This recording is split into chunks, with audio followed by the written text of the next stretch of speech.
और आपको मैं बिला खौफ ये कह रहा हूं, अगर प्रेस के लोग भी हों, अडानी का सारा रुपया प्रधानमंत्री का रुपया है।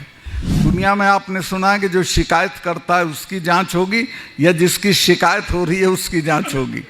मैंने वहाँ का ये बताया था कि 2 मामलों में 150 करोड़ रुपए की रिश्वत थी, जो मैंने दोनों मामले कैंसिल कर दिए थे। उसमें मैंने नाम बताए, लेकिन सीबीआई इंक्वायरी करा के उनकी जांच नहीं हो रही है, उनसे पूछताछ नहीं हो रही है। मेरे से 2 बार पूछताछ हो चुकी है। मैं ये भी नहीं मानता हूँ कि ये भ्रष्टाचार के खिलाफ हैं। गोवा में बहुत करप्शन था, मैंने शिकायत की कि साहब ये चीफ मिनिस्टर की बीवी अलग पैसे मांगती है, चीफ मिनिस्टर अलग मांगता है, लोग तंग है, त्राही मची हुई है। तो उसे हटाने के बजाय मुझे ही हटा के मेघालय भेज दिया। राजस्थान में सरकार की नस दबी हुई है। ये हमारा दुर्भाग्य है कि राजस्थान में हमारा इतना नंबर है, इतनी वोट हैं, इतने हमारे एमएलए चुन के आते हैं, लेकिन आज तक आपका आदमी सीएम नहीं बना। मैं आपको आश्वस्त करता हूं कि इस बार हम ये संघर्ष करेंगे कि आपका चीफ मिनिस्टर बने। अध्यक्ष जी, चिल्लर साहब, भाई युद्धवीर जी, चौधरी रामवीर जी और मेरे साथ आए हुए पुष्पेंद्र भाई, इस जिले के तमाम सम्मानित नेतागण, जिले की तमाम किसान सरदारी, सबसे पहले मैं आप सबको प्रणाम करता हूं और आपको कहूँगा कि एक बार आप तेजा जी की जय बोलें। जय श्री तेजा जी महाराज जय। ये जो महिला खिलाड़ियों की लड़ाई है, ये एक ऐसी जगह पहुंची हुई है कि जहां ये तय होगा कि जालिम मजबूत होता है कि उसके खिलाफ लड़ने वाला मजबूत होता है। मुझे नहीं लगता कि सरकार कुछ ऐसा करने वाली है जिससे उनके आंसू पूछे।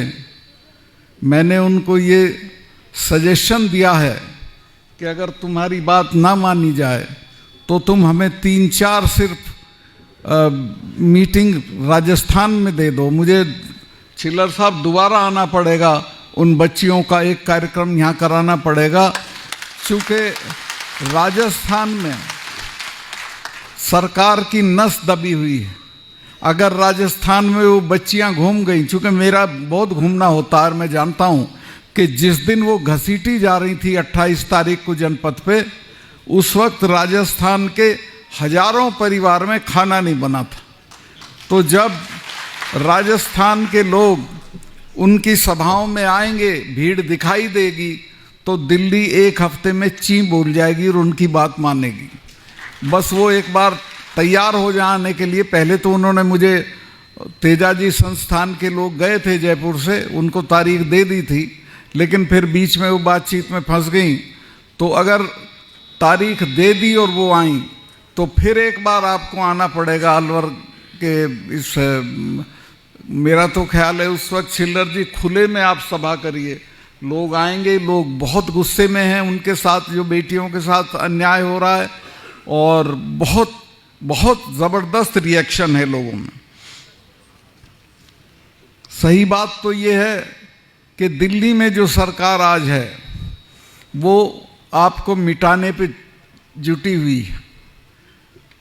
उन्होंने एमएसपी नहीं लागू किया। जब ये किसान आंदोलन चल रहा था तो 700 लोग आपके मरे वहाँ। कुतिया भी मरती है तो प्रधानमंत्री के यहाँ से उसके लिए शोक संदेश जाता है, लेकिन 700 लोग मरे, किसी ने कुछ नहीं बोला। मैं बहुत दुखी था। 10 दिन मैंने सोचा कि मैं गवर्नर हूँ, मुझे बोलना चाहिए कि नहीं बोलना चाहिए। मैं अपना इस्तीफा जेब में रख के प्रधानमंत्री से मिलने चला गया और मैंने जाके कहा कि साहब ये 4 महीने हो गए थे, तब 4 महीने से पड़े हैं, आज तक इनसे कोई बातचीत नहीं हुई, कुछ बातचीत करके इसको निपटा दीजिए। उन्होंने लापरवाही से कहा नहीं नहीं सतपाल भाई सब चले जाएंगे। तो मुझे बहुत गुस्सा आया और मुझे लगा कि ये तो कुछ गांठ ही नहीं रहे।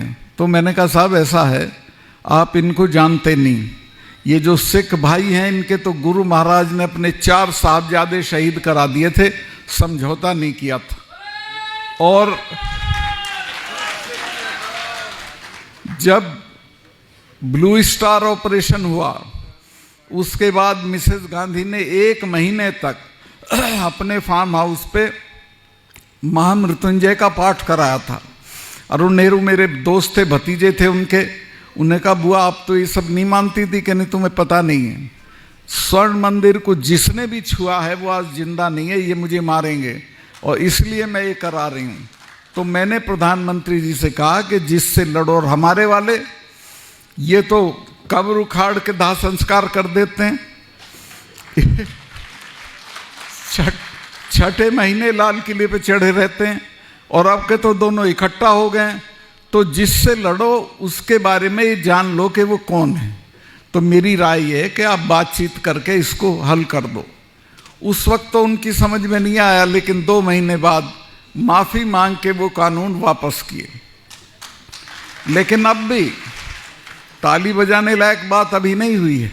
अभी भी जो एमएसपी है वो हमको नहीं दी जा रही, जबकि वादा किया था प्रधानमंत्री ने। प्रधानमंत्री कोई देश का वादा करे उसका एक मतलब होता है कि हम एमएसपी को कानूनी दर्जा देंगे, लेकिन आज तक नहीं दिया और देंगे भी नहीं। उसकी वजह है कि वो जो अडानी है, और आपको मैं बिला खौफ ये कह रहा हूं, अगर प्रेस के लोग भी हों, अडानी का सारा रुपया प्रधानमंत्री का रुपया है।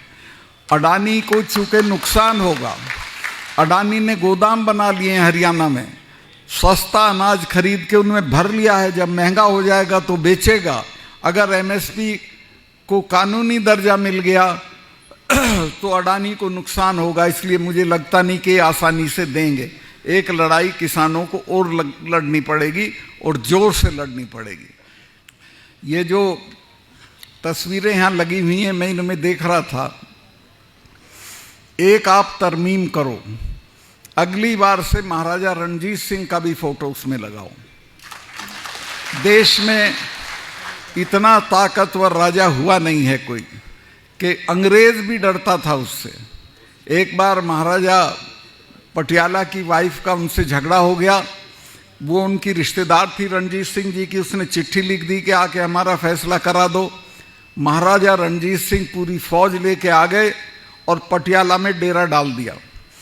पटियाला के राजा ने डलहौजी से कहा कि साहब ये तो संधि थी एक अंग्रेज़ों के और उनके बीच में, महाराज के बीच में, कि सतलुज के उस तरफ ये नहीं जाएंगे, काबुल तक उन्हीं का राज रहेगा, और सतलुज के इस तरफ महाराज नहीं आएंगे।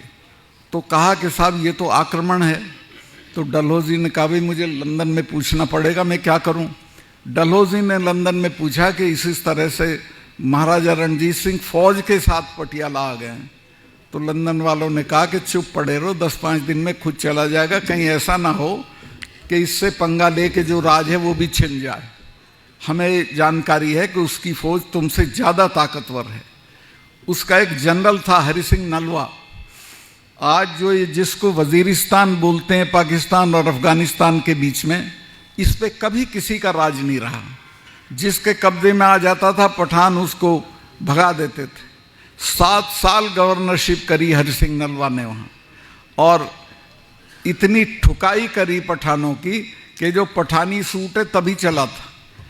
उन हरि सिंह नलवा के सिपाहियों से बचने के लिए ये शलवार पहनने लगे थे। उनके सिपाही दिखते थे तो बुर्का डाल लेते थे।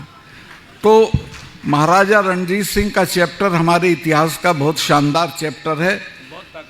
बहुत ताकतवर आदमी था और उसने अपने जीवन में किसी को मृत्यु दंड नहीं दिया। सरदारों की तादाद पंजाब में उस वक्त सिर्फ 7% थी, सबको बराबर मानता था और अपने धर्म का इतना आदर करता था कि फौज लेके जब चलता था तो पहले हाथी पे गुरु ग्रंथ साहब रख के चलता था। एक बार एक मुसलमान लड़की थी, उसको अपने घर ले आए तो अकाल तख्त ने उनको नोटिस भेजा और अकाल तख्त के लोग डरे हुए थे कि पता नहीं आएगा कि नहीं आएगा। हाथ जोड़ के अकाल तख्त के सामने हाजिर हुआ और कहा कि मेरी गलती है पर हो गई, अब तो माफ़ कर दो। तो अकाल तख्त ने उसको यही सज़ा दे के कि तू आ गया यही काफ़ी है, छोड़ो ख़त्म करते हैं। तो इस तरह का आदमी था, तो इसको भी अपने इतिहास में जोड़ो। दूसरे जो मैं असली बात कहना चाहता हूँ वो ये है कि आपकी खेती को ख़त्म करने का डिज़ाइन है, वो तो आप ये 4 कानून लागू हो जाते तो ख़त्म हो ही जाती, वो तो अब रुक गया है। फिर फौज में आप चले जाते थे तो ये अग्निवीर ले आए जिसमें सिर्फ 4 साल की नौकरी होगी, ना कोई पेंशन होगी, ना कुछ होगा, और बच्चा क्यों मरेगा 4 साल के लिए गोली खा के। इसके अलावा कर्मचारियों की जो पेंशन योजना थी वो ख़त्म कर दी है, उसको भी लागू कराना पड़ेगा। हम लोग ताकत में आए तो हम पुरानी पेंशन योजना लागू कर देंगे। ये जो पुलवामा का हमला था, कई लोग कहते हैं भाई गवर्नर साहब ने उस वक्त क्यों नहीं कहा, वो ठीक से पढ़ते नहीं अखबार। मैंने उसी दिन, मतलब हमला जिस दिन हुआ उसी दिन 1 घंटे के बाद 2 चैनल को ये इंटरव्यू दे दिया था कि इसमें हमारी सरकार की, यानी बेसिकली होम मिनिस्ट्री की गलती रही। इनसे इन्होंने जहाज़ मांगे थे और इतना लंबा कारवां सड़क से नहीं ले जाया जाता है, चूँकि हमले की आशंका रहती है। तो जहाज़ 4 महीने तक एप्लीकेशन पड़ी रही होम मिनिस्ट्री में और उनकी बात नहीं मानी गई, तब वो सड़क से चले। और कई चीज़ें रही उसमें। मैं गया था जब वो हमला हुआ जहाँ पे, उसमें 10 किलोमीटर के एरिया में 10 लिंक रोड जुड़ती थी। एक भी लिंक रोड के ऊपर, एक के ऊपर भी कोई मैनिंग नहीं थी, कोई जिप्सी नहीं थी, कोई रोक टोक वाला नहीं था। कोई आके घुस जाए और वो एक लड़का वो लेके मारुति वैन और घुस गया और 40 जवान हमारे शहीद हो गए। मैं जब ये प्रधानमंत्री जी अपनी शूटिंग करा रहे थे एक विदेशी चैनल को, हमारा एक यूपी में बहुत, अब तो वो उसमें चला गया, उत्तराखंड में नेशनल कॉर्बेट पार्क है, उसमें करा रहे थे। तो उससे बाहर निकल के उन्होंने मुझे किसी होटल या ढाबे से फ़ोन किया कि सतपाल भाई क्या हुआ। मैं कहा साहब ऐसे ऐसे हुआ और हमारे 40 लोग मारे गए और मरे वो हमारी गलती से हैं। तो उन्होंने मुझे कहा कि नहीं चुप रहना, इस पर कुछ नहीं बोलना तुमको। मैंने समझा शायद ये जांच करेंगे इसकी, उसकी कोई जांच नहीं हुई। तीसरे दिन उसको चुनाव का मुद्दा बना दिया और उन बच्चों की लाश पे चुनाव ये जीत के आए। मैं आपसे कहूँगा अगर आप में जरा भी उन बच्चों के लिए हमदर्दी है तो इस बार के चुनाव में इस बात की इनको सज़ा दी जानी चाहिए कि या तो ये जांच कराएं और नहीं तो उनकी लाश के साथ ये भस्म हो जाए, इनको ख़त्म कर दें हम लोग। धारा 370 ऐसी धारा थी कि उसके रहते हुए कश्मीरी लोग जब हम लोग जाते थे तो हम लोगों को कहते थे हिंदुस्तान से आए हो, मतलब वो अपने को हिंदुस्तान का हिस्सा नहीं मानते थे। तो वो हटनी ज़रूरी थी। वो हटाते वक्त दिल्ली डरती थी कि पता नहीं क्या होगा। जब ये सुरसुराहट चली कि शायद हटेगी तो महबूबा मुफ्ती ने बयान दिया कि खून की नदियां बह जाएंगी। फारूक अब्दुल्ला ने बयान दिया कि तिरंगा पकड़ने वाला यहाँ नहीं मिलेगा अगर 370 हटाई। बल्कि वो तो इतनी दूर तक गए कि प्रधानमंत्री के पिताजी की भी हिम्मत नहीं है कि इसको छेड़ दे। मेरे से पूछा गया, मैंने कहा आप इसको हटाओ मैं देखता हूँ। मैंने वहाँ काम कर रखा था लोगों में, मैंने लोगों को समझा रखा था कि ये नेता, इनके बच्चे तो लंदन में पढ़ते हैं, तुम्हारे बच्चे लड़के मर जाते हैं, कोई इनके लिए झगड़ा करने की ज़रूरत नहीं है। और आप हैरत करोगे कि जिस दिन 370 हटी है, ये तीनों चीफ मिनिस्टर हम लोगों ने गिरफ्तार कर, नज़रबंदी करे थे गिरफ्तार, तो क्या एक चिड़िया नहीं बोली और पूरे प्रोसेस में हमको एक गोली नहीं चलानी पड़ी, कोई इनके साथ खड़ा नहीं हुआ, सब भारत के साथ खड़े रहे। और दिल्ली में ये भी डर था कि कहीं पुलिस रिवोल्ट ना कर दे। मैं कश्मीर की पुलिस के लिए बहुत काम किया था और मैं उनकी तारीफ करूंगा कि ईद का मौका था, एक सिपाही ने भी छुट्टी नहीं मांगी उस दौरान में, सब ने पुलिस लाइन में ईद मनाई। तो कोई बगावत दिल्ली के खिलाफ नहीं हुई और ठीक ठाक होके 370 हट गई। अब मैं जब गोवा में था तो मेरा इंटरव्यू करने एक सुदर्शन टीवी वाला आ गया, बाकी चीज़ों पे बातचीत हुई गोवा के बारे में, लेकिन उसने ये लिख दिया इंटरव्यू में, ये कह दिया कि सतपाल मलिक जी जो 370 हटाने के लिए जिम्मेवार हैं उनसे मैंने बातचीत की। अगले ही दिन मुझे प्रधानमंत्री ने खुद फ़ोन उठा के करा, अरे भाई फिर बोल दिया आप कश्मीर के बारे में। मैं कहा साहब मैं तो नहीं बोला। कहने नहीं उसने ऐसे ऐसे बोला है। मैं कहा बोल दिया होगा पर मैंने नहीं कहा ये कि मैंने हटाई, मैं तो यही कहूँगा आपने हटाई। कि आज के बाद अगर कश्मीर पे कुछ बोलोगे तो मेरी तुम्हारी मुलाकात नहीं होगी। ये शब्द थे प्रधानमंत्री के। मैंने कहा मैं कौन मरा जा रहा हूँ साहब मुलाकात के लिए, लेकिन मैंने बोला नहीं। खैर वो बात आई गई हो गई, उनको एक रंजिश हो गई। वहाँ गोवा में बहुत करप्शन था। मैंने शिकायत की कि साहब ये चीफ मिनिस्टर की बीवी अलग पैसे मांगती है, चीफ मिनिस्टर अलग मांगता है, लोग तंग है, त्राही मची हुई है। तो उसे हटाने के बजाय मुझे ही हटा के मेघालय भेज दिया। मैं ये भी नहीं मानता हूँ कि ये भ्रष्टाचार के खिलाफ हैं। और अब जो ताज़ा है, जो आखिरी बात कह रहा हूँ, मैंने वहाँ का ये बताया था कि 2 मामलों में 150 करोड़ रुपए की रिश्वत थी, जो मैंने दोनों मामले कैंसिल कर दिए थे। उसमें मैंने नाम बताए, लेकिन सीबीआई इंक्वायरी करा के उनकी जांच नहीं हो रही है, उनसे पूछताछ नहीं हो रही है। मेरे से 2 बार पूछताछ हो चुकी है और मेरे स्टाफ के सारे लोगों के फ़ोन लेके चले गए। 2 दिन उनसे पूछताछ की जम्मू में। मतलब कुल मिला के दुनिया में आपने सुना है कि जो शिकायत करता है उसकी जांच होगी, या जिसकी शिकायत हो रही है उसकी जांच होगी। और तलाश में ये थे कि मेरे यहाँ कुछ मिल जाए तो मुझे बंद कर दें, लेकिन मैं ये जो जाट चेतना है इसकी ताकत पे जिंदा हूँ। उनको ये पता है कि जिस दिन इसको हम गलत तरीके से, हाँ मेरे में कोई कमी हो मुझे उठा के बंद कर दें, लेकिन मैंने ज़िंदगी में कोई ऐसा काम नहीं किया कि मुझे आप बंद करें। और अगर इन्होंने छेड़ा तो 4 स्टेट में है हम। छिल्लर साहब, आप जैसे नेताओं की सपोर्ट से 4 स्टेट में आग लग जाएगी, कुछ नहीं होगा। तो मैं आपसे, आप सबका बहुत आभारी हूँ। आपसे हमें ताकत मिलती है लड़ने की, आपसे हिम्मत और हौसला मिलता है। बहुत बहुत शुक्रिया आप लोग आए। और मैं फिर दोहराऊँ, महिला शिक्षा की बात कह रहे हैं, वैसे तो बहुत आपके यहाँ काफ़ी है महिला शिक्षा। और अभी जो हमारी लड़की RAS में आई है, इतना परिवर्तन हुआ है कि जो ठाकुर साहब उनके सामने हमारा दूल्हा घोड़ी पे नहीं बैठता था, वो भी हमारी RAS लड़की को देख के खड़ा हो जाता है हाथ जोड़ के और खम्मा गणी कहता है।